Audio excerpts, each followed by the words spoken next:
গল্পাধার রাতের আলো। লেখা নুসাইবাই ভানা। পর্ব ৫। হুর এ বাড়িতে প্রায় বছর খানিক সময় ধরে নূরকে পড়াতে আসে। সেই সুবাদে বাড়ির কে কোন রুমে থাকে হুরের জানা। যদিও আলো বেগম আর নূরের রুম ছাড়া কখনো কোন রুমে যাওয়া হয়নি। হুর হালকা আলোতে এক হাতে খাবার আর আরেক হাতে দেয়াল ধরে সামনে এগিয়ে যাচ্ছে। আলো বেগমের রুমের সাথে আদিয়ার রুম পেরিয়ে একটা রুম পরেই ফুয়াদের রুম। এসব ঘুরে ঘুরে আলো বেগম তাকে দেখিয়েছেন। বুকের ভেতর কেমন ধুক ধুক শব্দ হচ্ছে। চোখের কোণের জলগুলো এখনো শুকোয়নি। ধীরে ধীরে এসে উপস্থিত হয়েছে ফুয়াদের রুমের সামনে। দরজা আধ খোলা। ভিতরে নীল রাঙা ড্রিম লাইটের আলো। হুর পা টিপে টিপে দরজা ফাঁকা দিয়ে ভেতরে উকি দিচ্ছে। ফ্লোরে বসে একের পর এক মদের গ্লাস ফাঁকা খালি করে যাচ্ছে ফুয়াদ। নিজেকে জ্বালিয়ে হয়তো হৃদয়ের দহন নেভানোর সামান্য চেষ্টা। ফুয়াদের আজও মনে আছে সেদিনের কথা, যেদিন বিথির সাথে শেষ কথা হয়েছিল। সেদিন ফুয়াদের ফাইনাল এক্সাম ছিল। বিথি হোয়াটসঅ্যাপে ভিডিও কল করেছিল। নূরের বয়স তখন ৪ বছর। ফুয়াদের বন্ধুরা তখনও বিয়েই করেনি। সবাই ফুয়াদকে কত খেপাত তখন। ফুয়াদ যদিও বিথির সাথে সেরকম ভাবে সময় কাটাতে পারেনি। বিথিকে নিয়ে ঘোরাও হয়নি।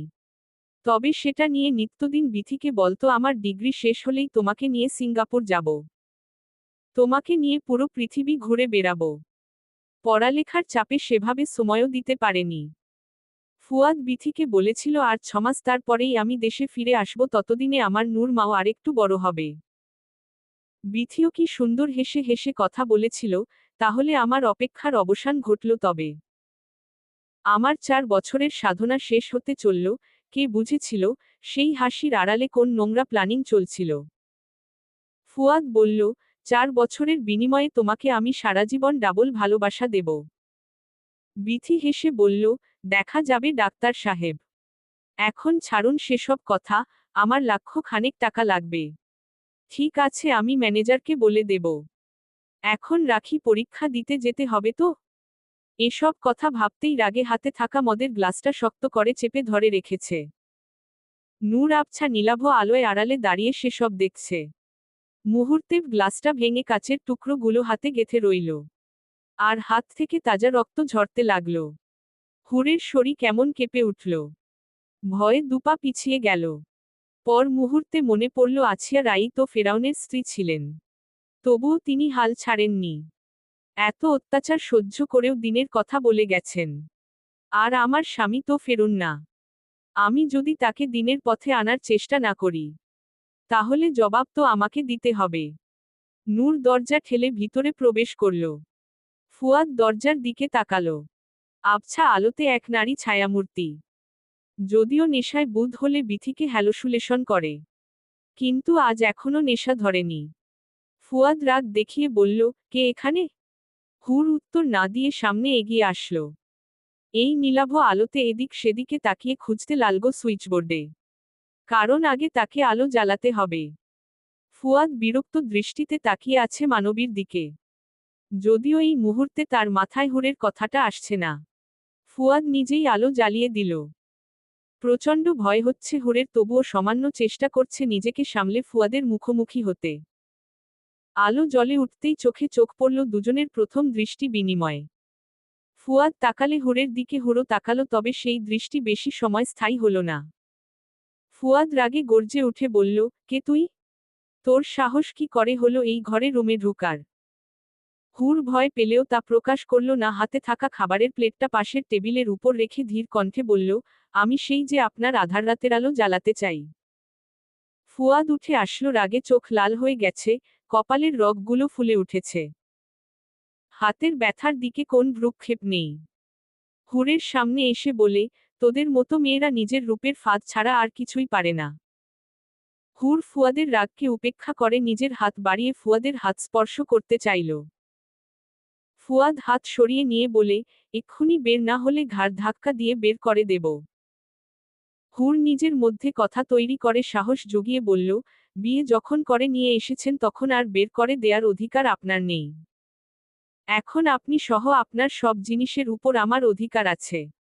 আর হুর নিজের অধিকার আদায় করে নিতে জানে। ফুয়াদের মাথায় আসলো মেয়েটাকে। তবুও বলল, দেখো মেয়ে বিয়ে করে এনেছি তাই বলে মাথায় চড়ে বসবে না। ভালোয় ভালোয় রুম থেকে বের হয়ে যাও। আমাকে খারাপ হতে বাধ্য করবে না। হুর বলল, আচ্ছা আমি চলে যাব, তবে আমার কথা আপনাকে শুনতে হবে। আমি বলবো আপনি শুনবেন, মানা না মানা আপনার কাছে। আর যদি বলেন শুনবেন না তবে হুরও এক পা নড়বে না। ফুয়াদ ভাবল রাতের বেলা সিন ক্রিয়েট না করে শুনে নেয়া ভালো। ফুয়াদ বলল, তোমার কথা শেষ হতেই বেরিয়ে যাবে, এক মুহূর্ত দেরি করবে না। হুর সম্মতি জানালো। ফুয়াদ ওয়াশরুমে চলে আসলো, নিজের হাত ক্লিন করে চোখে মুখে পানি দিয়ে বের হলো। খাটের এপাশে হুর বাসা ও পাশে ফুয়াদ বসা। ফুয়াদের পরনে 3/4 প্যান্ট আর টি শার্ট, হালকা চাপ দাড়ি। হুর এক পলক ফুয়াদের দিকে তাকিয়ে দৃষ্টি সরিয়ে নিল। হুরের চোখ ঝপসা হয়ে এলো, চোখের জলে চোখ ভরে উঠল। ফুয়াদ সেদিকে ভ্রুক্ষেপ না করে বলল, কি বলবে তাড়াতাড়ি বলো। হুর নিজের মধ্যে কথাগুলো সাজিয়ে নিচ্ছে। হুর বলল, আপনাকে জ্ঞান দেয়ার মতো জ্ঞান আমার নেই। কারণ আপনি সম্পূর্ণ বিবেক বুদ্ধি সম্পন্ন প্রাপ্তবয়স্ক একজন মানুষ। তবুও ছোট একটা কথা বলবো। আর আমার কথা শেষ না হওয়া পর্যন্ত আপনি কোন কথা বলবেন না। হুর বলা শুরু করল। কুরআনে আল্লাহ তায়ালা বলেছেন, অর্থ, হে মুমিনগণ, মদ, জুয়া, মূর্তি পূজার বেদী ও ভাগ্য নির্ণায়ক ঘৃণ্য বস্তু শয়তানের কাজ। সুতরাং তোমরা ওটা বর্জন কর যাতে তোমরা সফলকাম হতে পার। আল মাইদাহ 90। রাসূল বলেছেন, তোমরা মদ্যপান করবে না, কেননা তা সকল খারাপ কাজের চাবিকাঠি। আমার মনে হয় না আপনি এসব জানেন না। আর যে জানে তাকে জানানোর কেউ নেই। সে বুঝেই ভুল করে। আর রইল স্বাস্থ্যের কথা, সেটা আমার চেয়ে আপনি ভালো জানেন শতগুণ। শুধু এতটুকু বলবো, যেভাবেই হোক আমাকে আপনার সাথে জড়িয়ে ফেলেছেন। আর এসব বলা আমার দায়িত্ব। আপনার অতীতে কি হয়েছে আমি জানি না। কিন্তু সেই অতীত আগলে ভবিষ্যৎকে নষ্ট করা বোকামি বই কিছুই না। হুরের চোখ থেকে অশ্রু গড়িয়ে পড়ছে। কখন ভাবতে পারেনি একজন নেশাখোরের সাথে তার জীবন জড়িয়ে যাবে। হুর চুপ করতেই ফুয়াদ বলল, তোমার বলা শেষ হলে তুমি যেতে পারো। হুর উঠে চলে আসার জন্য পা বাড়াতেই ফুয়াদ বলল, খাবার নিয়ে যাও, খেয়ে ঘুমিয়ে পড়ো। হুর শাড়ির আঁচলে চোখ মুছে নিয়ে বলল, আপনি খেলেই আমি খাব। কথাটা শুনে ফুয়াদের রাগ তরতর করে বেড়ে গেল। তবুও নিজের রাগ নিয়ন্ত্রণ করে বলল, তোমার সাথে আমার এমন কোন সম্পর্ক নেই যে আমি না খেলে তুমি খেতে পারবে না। হুর নিম্ন স্বরে বলল, যেই মুহূর্তে আপনি আমাকে স্ত্রী হিসেবে গ্রহণ করেছেন, সেই মুহূর্ত থেকে এটা আমার দায়িত্ব। ফুয়াদ হাত মুষ্টিবদ্ধ করে নিজের রাগ নিয়ন্ত্রণ করে বলল, এখানে এক প্লেট খাবার কিভাবে খাবো? আমি এক সাইড থেকে খেয়ে নিচ্ছি, বাকিটা তুমি খেয়ে নেবে।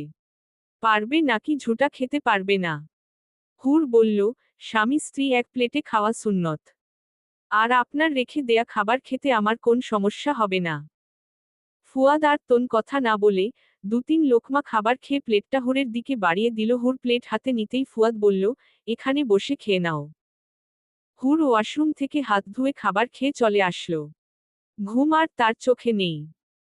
জায়নামাজ পেতে সেখানে দাঁড়িয়ে রাকাত সালাতুল হাজতের নামাজ আদায় করে আল্লাহ তায়ালা কাছে মোনাজাত ধরল। মোনাজাত শেষ করে নূরের পাশে শুয়ে পড়ল।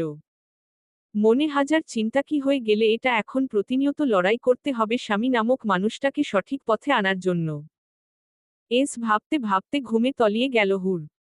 হঠাৎ কারো চিৎকার চেঁচামেচিতে ঘুম ভেঙে গেল হুরের। রাতে হুরের ঘুমোতে ঘুমোতে প্রায় ফজরের নামাজের সময় হয়ে গিয়েছিল। তাই নামাজ পড়েই ঘুমিয়ে পড়েছিল। যদিও বাসায় থাকলে হুর প্রতিদিন ফজরের নামাজ পড়ে সূরা ইয়াসিন, সূরা আর-রহমান তিলাওয়াত করত। আজ আর সেসব না করেই শুয়ে পড়ল। বিধ্বস্ত হৃদয় কোন আশার আলো দেখতে পাচ্ছে না হুর। তবুও আল্লাহ তায়ালার উপর ভরসা করে সামান্য চেষ্টা করা। নানা রকম ভাবনা চিন্তা করতে করতে গভীর ঘুমে তলিয়ে যাওয়ার আগে হুর ঘুমের দোয়া পড়ে।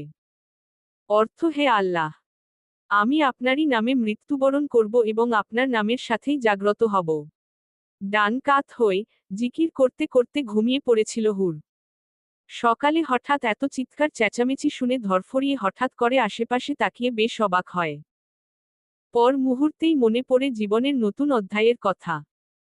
প্রচণ্ড আওয়াজ শুনে হুর শাড়ি ঠিক করে নিচের দিকে আসতে নিয়েও থেমে যায়। সে তো পর্দা করে, তাহলে কে নাকে এসেছে, এভাবে তো যাওয়া যাবে না। হুর দরজায় দাঁড়িয়ে রইল। কি হচ্ছে কিছুই বুঝতে পারছে না। নূর সকাল 8টায় স্কুলে চলে গিয়েছে। এখন বাজে প্রায় 11টা। হুর মনে মনে পড়ে অর্থহেটার অর্থ আল্লাহর সাহায্যে বিজয় নিকটবর্তী। যেতেও পারছে না। যদি গায়রে মাহরাম পুরুষ থাকে এই ভয়ে। সকাল সকাল পুলিশ নিয়ে হাজির হয়েছে মাহতাব সাহেব।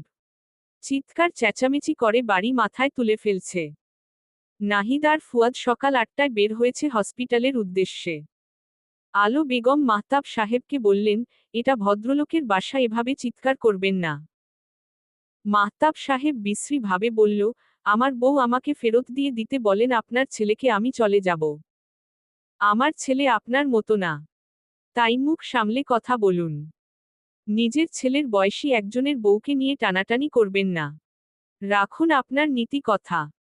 আপনার ছেলে আমার মুখের সামনে থেকে খাবার কেড়ে নিয়ে এসেছে, আবার বলছে টানাটানি করবেন না। আদিয়া সিঁড়ি দিয়ে নামতে নামতে বলে, আপনার খাবার যে কেড়ে নিয়ে এসেছে তার প্রমাণ কি? এক পাখি হাতছাড়া হয়েছে, তাতে কি আমি তোমাকে বন্দি করব? আদিয়া পুলিশের উদ্দেশ্য করে বলল, আপনারা এই নোংরা লোকের কথায় আমাদের বাসায় কেন এসেছেন? ম্যাম, ডক্টর ফুয়াদের নামে তিনি প্রতারণার মামলা করেছে। তাই আমরা আমাদের ডিউটি পালন করতে এসেছি। তা ডিউটি পালন করতে আপনার পকেটে কত টাকা পড়েছে? দেখুন, আপনি লিমিট ক্রস করছেন। লিমিট ক্রস আপনারা করেছেন। ওয়ারেন্টি ছাড়া একজন ভদ্রলোকের বাসায় চলে এসেছেন। এবার আপনাদের বিরুদ্ধে আমি অভিযোগ আনব। কনস্টেবল দুজন ঘাবড়ে যেয়ে বলে, সরি ম্যাম, আমাদের ভুল হয়েছে। তবে পরের বার আসলে ওয়ারেন্টি নিয়েই আসব। মাহতাব সাহেব বললেন, তোদেরকে আমি দেখে নেব। আমার সাথে পায়ে পাড়া দিয়ে ঝামেলা করা। পুলিশ দুজন বলল, স্যার চলুন, আপনার করা কেস ফাইল করে এরেস্ট ওয়ারেন্ট নিয়ে আবার আসব। তখন দেখব এদের চটাং চটাং কথা কোথায় থাকে। মাহতাব সাহেব আর পুলিশেরা চলে যেতেই আদিয়া উঁচু আওয়াজে বলল, দুনিয়াতে মেয়ের অভাব পড়ছিল, তাই জেনে বুঝে ঝামেলাকে টেনে আনতে হবে? ওই মেয়েকে এই লোক বিয়ে করুক, যা করুক, তাতে তোমার ছেলের কি? বিথি চলে যাওয়ার পর দিনে হসপিটালের ডিউটি আর রাতে নেশা করার ডিউটি ছাড়া তো আর কিছু করেনি। তাহলে হঠাৎ করে মানব সেবা করার ভূত কোথা থেকে চাপল? ওর পেশাই মানব সেবা করা। আদিয়া হাততালি দিয়ে বলে, আগে চিকিৎসা করে মানব সেবা করত। তা বিয়ে করে মানব সেবা প্রদান কবে থেকে শুরু করেছে? আদিয়া ভাষা সংযত করে কথা বলো, সম্পর্কে সে তোমার বড় ভাই। এই একই কথা শুনতে শুনতে বিরক্ত হয়ে গেছি। বড় ভাই দেখে যা ইচ্ছে করার লাইসেন্স পেয়ে গেছে। আমি যখন বলেছিলাম নাহিদকে বিয়ে করব, তখন তো কত কথা বলেছিল, ওই পরিবারে মেয়ে দেবে না, আরও কত কথা। তখন তোমার ছেলের খুব মানসম্মানের কথা মনে ছিল। আর নিজে যখন একটা গার্মেন্টসে চাকরি করার মহিলার মেয়েকে বিয়ে করে এনেছে, তাতে তোমাদের সম্মান বাড়ল? তোমার মতো অসভ্য মেয়ের সাথে কথা বলার ইচ্ছে আমার নেই। তাই একদম কথা বাড়াবে না। নিজের পড়া লেখায় ফোকাস দাও। চিৎকার চেঁচামেচির আওয়াজ কমে আসতেই হুর ধীর পায়ে সিঁড়ির কাছে এসে দাঁড়িয়েছে। এক পা করে সিঁড়ি বেয়ে নিচে নামছে। আদিয়া সেদিকে তাকিয়ে বলে, এসে পড়েছে তোমার বস্তির রানী। স্বাগতম আপনাকে বস্তি থেকে রাজপ্রসাদে। বড়লোকের ছেলেদের হাত করার চেষ্টায় আপনি সফল হয়েছেন, আপনাকে অ্যাওয়ার্ড দেয়া উচিত। হুর কিছু না বলে নিচে নেমে আসলো। আলো বেগমকে বলল, আসসালামু আলাইকুম। আন্টি, এখানে কিছু হয়েছিল? আলো বেগম কিছু বলার আগেই আদিয়া বলে, ওয়া আলাইকুমুস সালাম। বাহ্, কি দারুণ নাটক। তা এসব কি তোমার মা শিক্ষা দিয়েছেন, নাকি নিজেই শেয়ানা? আলো বেগম বললে, আদিয়া তুই নিজের রুমে যা। আর ভুলে যাস না, সম্পর্কে হুর তোর বড় ভাইয়ের বউ। হুর নিম্ন স্বরে বলল, আন্টি আপুকে কিছু বলবেন না। রাগ তো করারই কথা।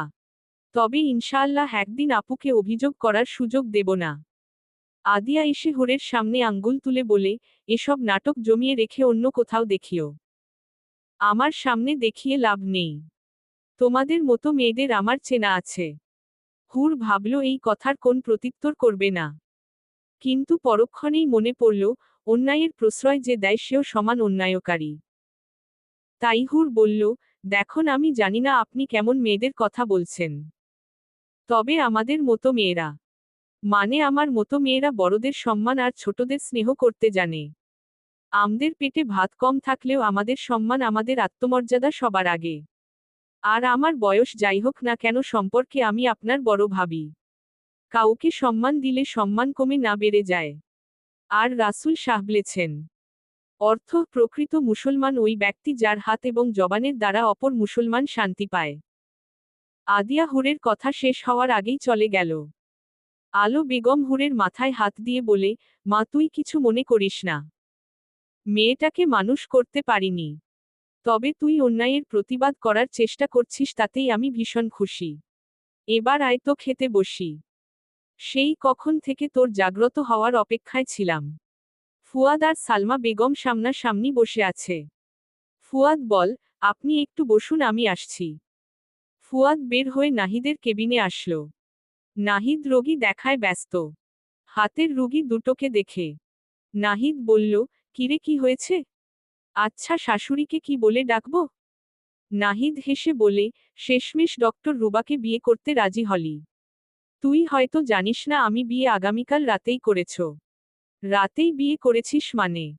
এত অবাক হওয়ার কিছু নেই, সেসব অনেক কথা। এবার বল শাশুড়িকে কি বলে ডাকবো? আগে কি ডাকতি? ফুয়াদ আর কোন কথা না বলে বের হয়ে গেল নাহিদের কেবিন থেকে। ছোটবেলা থেকেই ফুয়াদ বিথির আম্মুকে আম্মি ডাকত।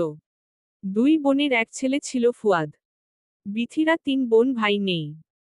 তাই রেহানা বেগম ফুয়াদকে নিজের ছেলের মতো আদর করত। আজ কত বছর আম্মি বলে ডাকা হয় না। বুকে হালকা চিনচিন ব্যথা অনুভব করছে ফুয়াদ। মনটা ভীষণ খারাপ করে আবার ফিরে আসলো সালমা বেগমের কাছে। তার সাথে কথা বলে, কিছু কাগজ বাড়িয়ে দিয়ে বলে, এখানে আপনার সিগনেচার অথবা টিপ সই দিয়ে দিন। রাহেলা বেগম হাতে কলম নিতেই রুহুল সাহেব এসে বলে, না এটা আমি কিছুতেই হতে দেব না। চলবে। গল্পটা কেমন লাগলো জানাবেন ও সাবস্ক্রাইব করতে ভুলবেন না প্লিজ।